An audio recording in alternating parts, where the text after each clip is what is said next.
Assalamualaikum warahmatullahi wabarakatuh.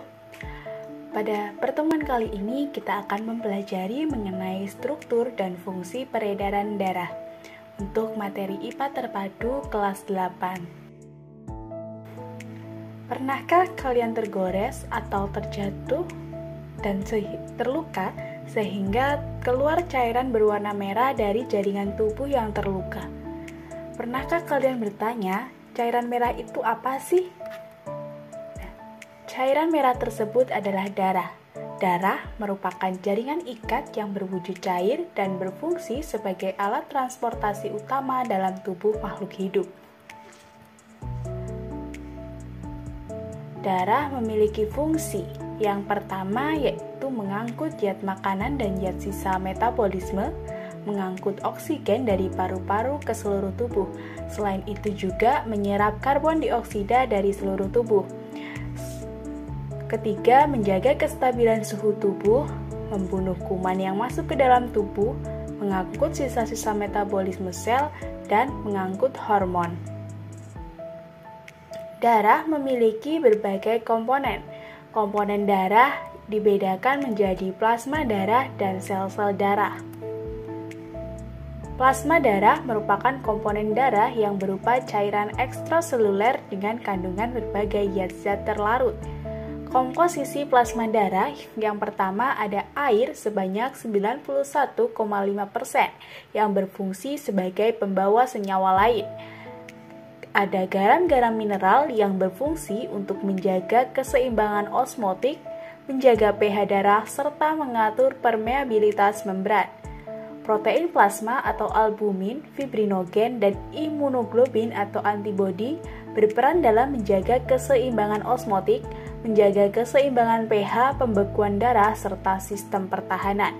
Senyawa yang ditransportasikan darah juga termasuk dalam komposisi plasma darah. Selanjutnya ada sel-sel darah. Yang pertama ada sel darah merah. Sel darah merah disebut juga dengan eritrosit. Memiliki ciri-ciri berbentuk pipi bikonkav, tidak memiliki inti sel, menghasilkan warna merah karena mengandung hemoglobin.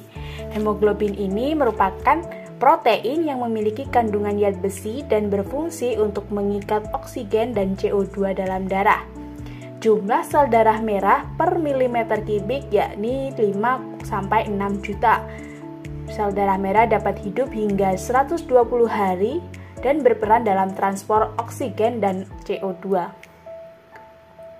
Peran sel darah merah dalam transport O2 dan CO2 yang pertama yaitu di dalam paru-paru hemoglobin darah ini memiliki daya ikat yang tinggi sehingga dapat mengikat oksigen dan membentuk kompleks hemoglobin. Reaksi kimia dari hemoglobin dan oksigen dapat dilihat seperti pada gambar. Selanjutnya, dalam mengikat CO2, daya ikat hemoglobin ini akan berkurang ketika sel darah merah berada pada jaringan tubuh. Melemahnya daya ikat hemoglobin akan menyebabkan oksigen terlepas dan menuju ke sel-sel tubuh. Sementara itu, daya ikat terhadap karbon dioksida meningkat sehingga terbentuk karbaminohemoglobin. Reaksi kimianya seperti pada gambar.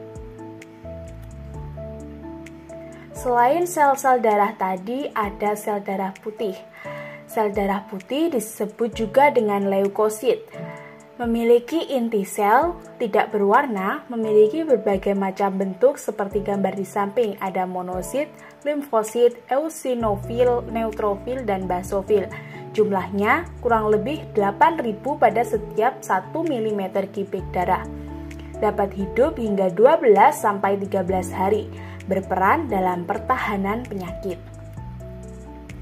Selain sel darah merah dan sel darah putih, ada juga keping darah yang sering dikenal dengan trombosit. Trombosit memiliki bentuk bulat atau lonjong. Ukurannya lebih kecil dari sel darah merah, jumlahnya kurang lebih 300.000 pada setiap 1 mm kubik darah dan dapat hidup hingga 8 hari. Peran trombosit yaitu dalam pembekuan darah. Nah, ketika kita terluka, darah terus keluar, tetapi bagaimana darah itu dapat berhenti dan luka kita dapat sembuh? Maka kita akan mempelajari mengenai mekanisme pembekuan darah. Ketika terjadi luka, darah keluar dari luka tersebut. Keping darah yang menyentuh permukaan luka akan pecah sehingga mengeluarkan trombokinase.